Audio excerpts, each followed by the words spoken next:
നമസ്കാരം സുഹൃത്തുക്കളെ, എൻ്റെ പേര് Aswathy. Welcome to my channel tips and tricks. ഇന്ന് ഷുവർ ഷോർട്ട് കറണ്ട് അഫയേഴ്സിന്റെ ക്ലാസ് ആണ്. കറണ്ട് അഫയേഴ്സിന്റെ ക്ലാസ് എല്ലാ ദിവസവും ഉണ്ട്. കറണ്ട് അഫയേഴ്സ് 2022-23 ആണ് ക്ലാസ്സിൽ എടുക്കുന്നത്. ഇത് ഞാൻ പ്ലേലിസ്റ്റ് ആയിട്ട് ഇട്ടേക്കുന്നത് കുറെ പേര് കണ്ടിട്ടില്ല എന്ന് പറഞ്ഞു. കറണ്ട് അഫയേഴ്സ് 2022 എന്ന് പറയുന്ന പ്ലേലിസ്റ്റ് നിങ്ങൾ ചെക്ക് ചെയ്താൽ മതി. അതിനകത്താണ് ഈ റീസെന്റ് ആയിട്ട് എടുത്തേക്കുന്ന ക്ലാസ്സുകളെല്ലാം ഇട്ടേക്കുന്നത്. ക്ലാസ്സിലോട്ട് പോവാം. സബ്സ്ക്രൈബ് ചെയ്യാത്തവരുണ്ടെങ്കിൽ സബ്സ്ക്രൈബ് ചെയ്തേക്കാം. പിന്നെ വീഡിയോസ് ഒക്കെ ഇഷ്ടമാവുകയാണെങ്കിൽ എന്ത് ചെയ്തിട്ട് പോവാം, ലൈക്ക് ചെയ്തിട്ട് പോവാം. എനിക്ക് മനസ്സിലാവേണ്ടേ നിങ്ങൾക്ക് ഇഷ്ടമായോ ഇല്ലയോ എന്ന് ജസ്റ്റ് ഒന്ന് കണ്ടിട്ട് പോവാതെ ലൈക്ക് ചെയ്തിട്ട് പോകാൻ വേണ്ടിയിട്ട് ഒന്ന് ശ്രമിക്കാം. പിന്നെ നിങ്ങളുടെ വിലയേറിയ അഭിപ്രായങ്ങളൊക്കെ ഒന്ന് താഴെ കമന്റ് ആയിട്ട് രേഖപ്പെടുത്തണേ. ഫസ്റ്റ് കമന്റ് ചെക്ക് ചെയ്തേക്കാം. ടെലഗ്രാമിന്റെ ലിങ്ക് ഉണ്ടായിരിക്കും. തുടങ്ങാം. ഇന്നത്തെ ആദ്യത്തെ ഫാക്ട്, 2022 കേരള സംസ്ഥാന സർക്കാരിന്റെ വനിതാ രത്ന പുരസ്കാരം ലഭിച്ചത് ആർക്കൊക്കെയാണ്? 2022 സംസ്ഥാന സർക്കാരിന്റെ വനിതാ രത്ന പുരസ്കാരം 4 പേർക്കാണ് ലഭിച്ചത്. KC Lekha, Nilambur Ayisha, Lakshmi N Menon, doctor RS Sindhu എന്നീ വനിതകൾക്കാണ് 2022 വനിതാ രത്ന പുരസ്കാരം ലഭിച്ചത്. KC Lekha, Nilambur Ayisha, Lakshmi N Menon, doctor RS Sindhu. KC ലേഖയുടെ മേഖല കായിക വിഭാഗത്തിലാണ് KC ലേഖയ്ക്ക് പുരസ്കാരം ലഭിച്ചത്. നിലമ്പൂർ ആയിഷയ്ക്ക് പ്രതികൂല ജീവിത സാഹചര്യങ്ങളെ തരണം ചെയ്ത് വിജയം നേടിയ വനിതാ വിഭാഗത്തിലാണ് നിലമ്പൂർ ആയിഷയ്ക്ക് ലഭിച്ചത്. പ്രതികൂല ജീവിത സാഹചര്യങ്ങളെ തരണം ചെയ്ത് ജീവിത വിജയം കൈവരിച്ച വനിതകളുടെ വിഭാഗത്തിലാണ് നിലമ്പൂർ ആയിഷയ്ക്ക് പുരസ്കാരം ലഭിച്ചത്. ലക്ഷ്മി N മേനോൻ സ്ത്രീകളുടെയും കുട്ടികളുടെയും ശാക്തീകരണം എന്ന വിഭാഗത്തിലാണ് ലക്ഷ്മി N മേനോന് പുരസ്കാരം ലഭിച്ചത്. ഡോക്ടർ RS സിന്ധു വിദ്യാഭ്യാസ മേഖലയിലെയും പിന്നെ ശാസ്ത്ര സാങ്കേതിക മേഖലയിലെയും സംഭാവനയ്ക്കാണ് ഡോക്ടർ RS സിന്ധുവിന് പുരസ്കാരം ലഭിച്ചത്. അപ്പൊ 4 പേരുടെ പേര് ഓർത്തിരിക്കാം. KC Lekha, Nilambur Ayisha, Lakshmi N Menon, doctor RS Sindhu. Okay, അപ്പൊ ആദ്യത്തെ ആ ഒരു ടോപ്പിക് കഴിഞ്ഞല്ലോ, വനിതാ രത്നം 2022. അടുത്തത് പ്രഥമ വനിതാ പ്രീമിയർ ലീഗാണ്. പ്രഥമ വനിതാ പ്രീമിയർ ലീഗ് ജേതാക്കൾ മുംബൈ ഇന്ത്യൻസ് ആയിരുന്നു. ആദ്യത്തെ വനിതാ പ്രീമിയർ ലീഗിന്റെ ജേതാക്കൾ മുംബൈ ഇന്ത്യൻസ്. മുംബൈ ഇന്ത്യൻസ് ഫൈനലിൽ ഏത് ടീമിനെയാ പരാജയപ്പെടുത്തിയേ? ഡൽഹി ക്യാപിറ്റൽസിനെയാണ് മുംബൈ ഇന്ത്യൻസ് പരാജയപ്പെടുത്തിയത്. അപ്പൊ ജേതാക്കൾ ആരായിരുന്നു? മുംബൈ ഇന്ത്യൻസ് ആയിരുന്നു. ഏത് ടീമിനെയാ പരാജയപ്പെടുത്തിയേ? ഡൽഹി ക്യാപിറ്റൽസിനെയാണ് പരാജയപ്പെടുത്തിയത്. മുംബൈ ഇന്ത്യൻസിന്റെ ക്യാപ്റ്റൻ ഹർമൻപ്രീത് കൗർ ആണ് മുംബൈ ഇന്ത്യൻസിന്റെ ക്യാപ്റ്റൻ. ഡൽഹി ക്യാപിറ്റൽസിന്റെ ക്യാപ്റ്റൻ മെഗ് ലാനിങ് ആണ് ഡൽഹി ക്യാപിറ്റൽസിന്റെ ക്യാപ്റ്റൻ ആയിരുന്നത്. ഈ മത്സരങ്ങളൊക്കെ നടന്നത് മുംബൈയിലാണ്. മുംബൈയിലെ 2 സ്റ്റേഡിയത്തിലായിട്ടാണ് മത്സരങ്ങളൊക്കെ നടന്നത്. ആ സ്റ്റേഡിയം ഏതൊക്കെ സ്റ്റേഡിയം ആണ്? ബ്രാബോൺ സ്റ്റേഡിയം മുംബൈ, പിന്നെ നവി മുംബൈയിലെ DY പാട്ടീൽ സ്റ്റേഡിയം നവി മുംബൈ, മുംബൈയിലെ ബ്രാബോൺ സ്റ്റേഡിയം എന്നിവിടങ്ങളിലായിട്ടാണ് മത്സരങ്ങളൊക്കെ നടന്നത്. അപ്പൊ പ്രഥമ വനിതാ പ്രീമിയർ ലീഗിന്റെ ജേതാക്കൾ ആരാണ്? മുംബൈ ഇന്ത്യൻസ് ആണ്. ഡൽഹി ക്യാപിറ്റൽസിനെയാണ് പരാജയപ്പെടുത്തിയത്. മുംബൈ ഇന്ത്യൻസിന്റെ ക്യാപ്റ്റൻ ഹർമൻപ്രീത് കൗർ. ഓക്കെ, ഈ 2 ടോപ്പിക് ഇപ്പൊ തന്നെ പഠിച്ചില്ലേ? അടുത്ത ടോപ്പിക്സ് നോക്കാം. അടുത്ത ഫാക്ട്, കേന്ദ്ര സാഹിത്യ അക്കാദമിയുടെ അധ്യക്ഷനെ പറ്റിയാണ്. കേന്ദ്ര സാഹിത്യ അക്കാദമിയുടെ പുതിയ അധ്യക്ഷനായിട്ട് നിയമിതനായത് ആരാണ്? മാധവ് കൗശിക് ആണ് കേന്ദ്ര സാഹിത്യ അക്കാദമിയുടെ പുതിയ പ്രസിഡന്റ് അല്ലെങ്കിൽ പുതിയ അധ്യക്ഷനായിട്ട് നിയമിതനായത് ആരാണ്? മാധവ് കൗശിക്. പുതിയ വൈസ് പ്രസിഡന്റ് ആയിട്ട് നിയമിതയായത് കുമുദ് ശർമ്മയാണ് പുതിയ വൈസ് പ്രസിഡന്റ് ആയിട്ട് നിയമിതയായത്. പുതിയ പ്രസിഡന്റ് ആയിട്ട് നിയമിതനായത് മാധവ് കൗശിക്കുമാണ്. ഇവരുടെ പേര് ഒന്ന് ഓർമ്മയിൽ സൂക്ഷിക്കാം. ഇനി മലയാള ഭാഷ കൺവീനറായിട്ട് നിയമിതനായതാരാ? അത് KP രാമനുണ്ണിയാണ്. KP രാമനുണ്ണിയാണ് മലയാള ഭാഷ കൺവീനറായിട്ട് നിയമിതനായത്. അപ്പൊ കേന്ദ്ര സാഹിത്യ അക്കാദമിയുമായിട്ട് ബേസ് ചെയ്തിട്ടുള്ള ഇത്രയും ഫാക്ട് ഒന്ന് ഓർത്തിരിക്കാം. ഇനി വ്യാഴത്തെ പറ്റിയുള്ള ഫാക്റ്റ് ആണ്. ജൂപ്പിറ്റർ, സൗരയൂഥത്തിലെ ഏറ്റവും വലിയ ഗ്രഹമായ ജൂപ്പിറ്റർ ഇനി ഉപഗ്രഹങ്ങളുടെ എണ്ണത്തിലും ഒന്നാമൻ തന്നെയാകുന്നു. അപ്പൊ ഉപഗ്രഹങ്ങളുടെ എണ്ണത്തിലും ഒന്നാമനാകുന്നു ആര്? വ്യാഴം. വ്യാഴത്തിനു ചുറ്റും പരിക്രമണം ചെയ്യുന്ന 12 പുതിയ ഉപഗ്രഹങ്ങളെയും കൂടി കണ്ടെത്തി. അപ്പൊ വ്യാഴത്തിന് ചുറ്റും പരിക്രമണം ചെയ്യുന്ന 12 പുതിയ ഉപഗ്രഹങ്ങളെയും കൂടി കണ്ടെത്തിയപ്പോൾ ഏറ്റവും കൂടുതൽ ഉപഗ്രഹങ്ങളുള്ള ഗ്രഹമായിട്ട് ഭീമൻ ഗ്രഹമായ വ്യാഴം മാറി. ഇപ്പൊ വ്യാഴത്തിന് ഇപ്പോ ടോട്ടൽ 92 ഉപഗ്രഹങ്ങളാണുള്ളത്. ഇപ്പൊ ആരുടെ സ്ഥാനമാണ് വ്യാഴം മറികടന്ന് മുന്നിലേക്ക് എത്തിയേക്കുന്നത്? ശനിയുടേതാണ്. ശനിക്ക് 83 ഉപഗ്രഹങ്ങളാണ് ഉണ്ടായിരുന്നത്. വ്യാഴത്തിന് ഇപ്പോൾ 92 ഉപഗ്രഹങ്ങളാണ് ഉള്ളത്. അപ്പൊ ഇനി വ്യാഴമായിരിക്കും ഏറ്റവും കൂടുതൽ ഉപഗ്രഹങ്ങളുള്ള സൗരയൂഥത്തിലെ ഗ്രഹം. ആരാ ഈ ഒരു കണ്ടെത്തലിന്റെ പിന്നിൽ പ്രവർത്തിച്ചത്?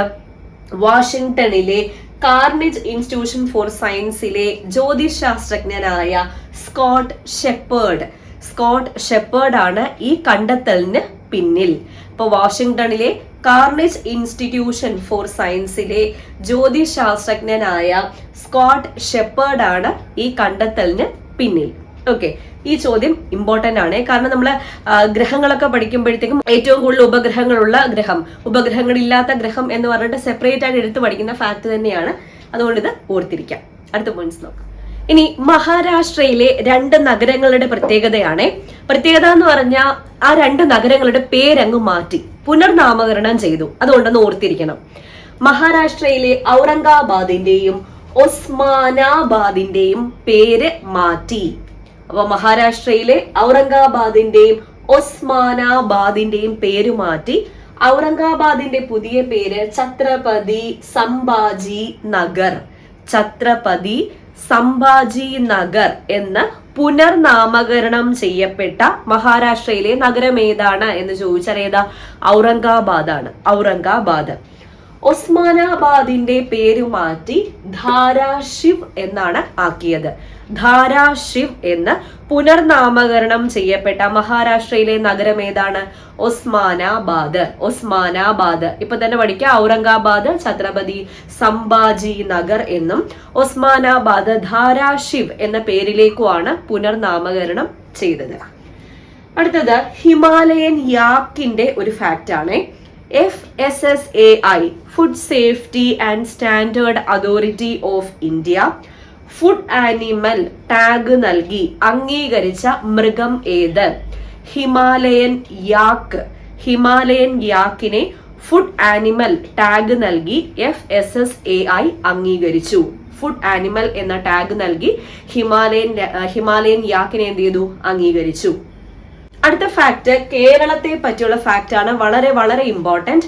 ബാങ്കിംഗ് ഇടപാടുകൾക്ക് പൂർണ്ണ ഡിജിറ്റൽ സംവിധാനം ഒരുക്കിയ ഇന്ത്യയിലെ ആദ്യത്തെ സംസ്ഥാനമായിട്ട് ഏത് സംസ്ഥാനമായി തിരഞ്ഞെടുക്കപ്പെട്ടത്? കേരളമാണ് തിരഞ്ഞെടുക്കപ്പെട്ടത്. അപ്പൊ ബാങ്കിംഗ് ഇടപാടുകൾക്ക് പൂർണ്ണമായി ഡിജിറ്റൽ സംവിധാനങ്ങൾ ഒരുക്കിയ ഇന്ത്യയിലെ ആദ്യത്തെ സംസ്ഥാനമായിട്ട് കേരളം തിരഞ്ഞെടുക്കപ്പെട്ടു. കേരളം ബാങ്കിംഗ് ഡിജിറ്റൽ കേരളം, അത്രയൊന്നും ഓർത്തിരിക്കാം. ഇനി 2023 ഇന്ത്യൻ സൂപ്പർ ലീഗ് ഫുട്ബോൾ കിരീടം നേടിയത് ATK മോഹൻ ബഗാൻ ആണ്. 2023 ISL ഫുട്ബോൾ കിരീടം നേടിയത്, ഇന്ത്യൻ സൂപ്പർ ലീഗ് ഫുട്ബോൾ കിരീടം നേടിയത് ATK മോഹൻ ബഗാൻ ആണ്. ഫൈനലിൽ ഏത് ടീമിനെ പരാജയപ്പെടുത്തിയേ? ബംഗളൂരു FC ആണ് ATK മോഹൻ ബഗാൻ പരാജയപ്പെടുത്തിയത്. ഒരു ഫാക്ട് ഇമ്പോർട്ടന്റ് ആണ്, നോക്കിയിരിക്കാം.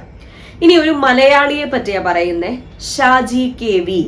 ഇദ്ദേഹം നബാർഡിന്റെ ചെയർമാനായി നിയമിതനായി. ഇപ്പോൾ നബാർഡിന്റെ ദേശീയ കാർഷിക ഗ്രാമവികസന ബാങ്കായ നബാർഡിന്റെ ചെയർമാനായി നിയമിതനായ മലയാളി ആര്? ഷാജി KV ആണ്. ഷാജി KV. പറഞ്ഞ ഇത്രയും ഫാക്ട്സ് ഓക്കെ ആണല്ലോ. അടുത്ത പോയിന്റ്സ് നോക്കാം. രാഷ്ട്രപതി ഭവൻ വളപ്പിൽ സ്ഥിതി ചെയ്യുന്ന ഗാർഡൻ എല്ലാം കൂടി മുഗൾ ഗാർഡൻ എന്ന പേരിലാണ് അറിയപ്പെട്ടിരുന്നത്. ഇപ്പൊ അതിന്റെ പേര് മാറ്റാൻ വേണ്ടി തീരുമാനിച്ചു.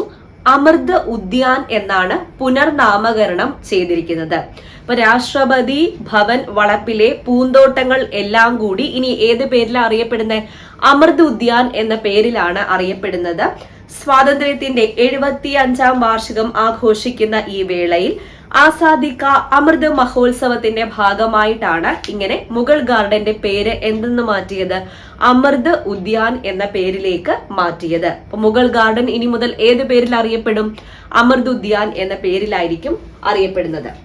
2023 UN ഏത് വർഷമായിട്ടാണ് ആചരിക്കുന്നത്? അന്താരാഷ്ട്ര ചെറുധാന്യ വർഷം. അന്താരാഷ്ട്ര ചെറുധാന്യ വർഷം.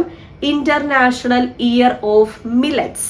ഇന്റർനാഷണൽ ഇയർ ഓഫ് മില്ലറ്റ്സ് ആയിട്ടാണ് UN ആചരിക്കാൻ വേണ്ടി തീരുമാനിച്ചത് 2023. ഇനി നമ്മുടെ രാജ്യത്തെ ആദ്യത്തെ പ്രൈവറ്റ് സ്വകാര്യ റോക്കറ്റ് വിക്ഷേപണ കേന്ദ്രം നിലവിൽ വന്നത് ശ്രീഹരിക്കോട്ടയിലെ സതീഷ് ധവാൻ സ്പേസ് സെന്ററിലാണ്. ഇപ്പോൾ രാജ്യത്തെ ആദ്യത്തെ സ്വകാര്യ റോക്കറ്റ് വിക്ഷേപണ കേന്ദ്രം നിലവിൽ വന്നത് എവിടെയാണ്? ശ്രീഹരിക്കോട്ടയിലെ സതീഷ് ധവാൻ സ്പേസ് സെന്ററിലാണ്.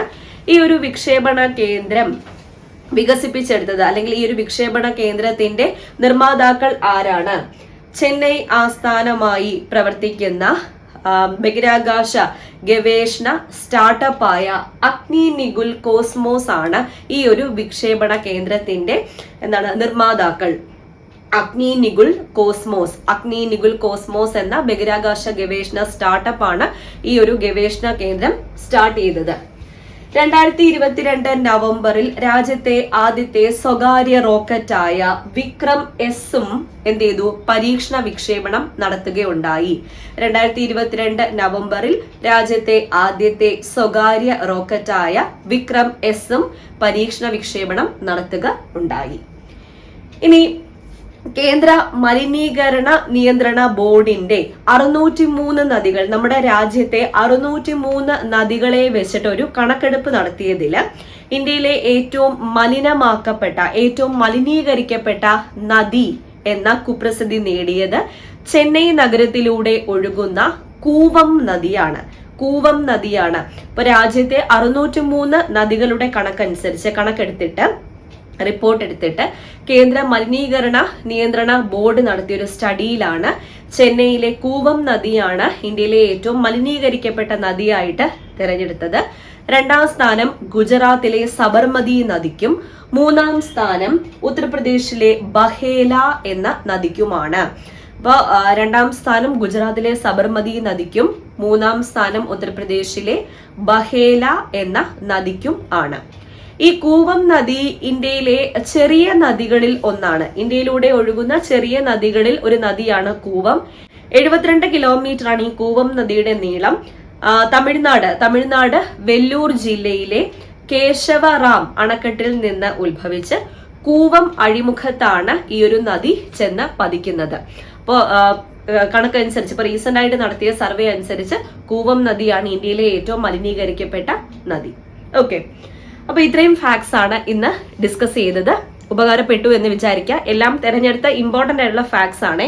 അപ്പൊ ഇനി പരീക്ഷയ്ക്ക് കുറച്ച് ദിവസമേ ഉള്ളൂ. ഇതുവരെ എടുത്ത ക്ലാസ്സുകളൊക്കെ നിങ്ങൾ റിവൈസ് ചെയ്തേക്കാം. ഇനിയും ക്ലാസ്സുകൾ ഒരുപാട് വരാനുണ്ട്. എല്ലാം കാണുക, നന്നായിട്ട് തന്നെ നോട്ടൊക്കെ പ്രിപ്പയർ ചെയ്ത് അവസാനത്തെ റിവിഷന് വേണ്ടിയിട്ട് എല്ലാം തുടങ്ങിക്കോളാം ഇപ്പോഴേ. അപ്പൊ വീണ്ടും കാണാം. Tata, bye bye, thank you.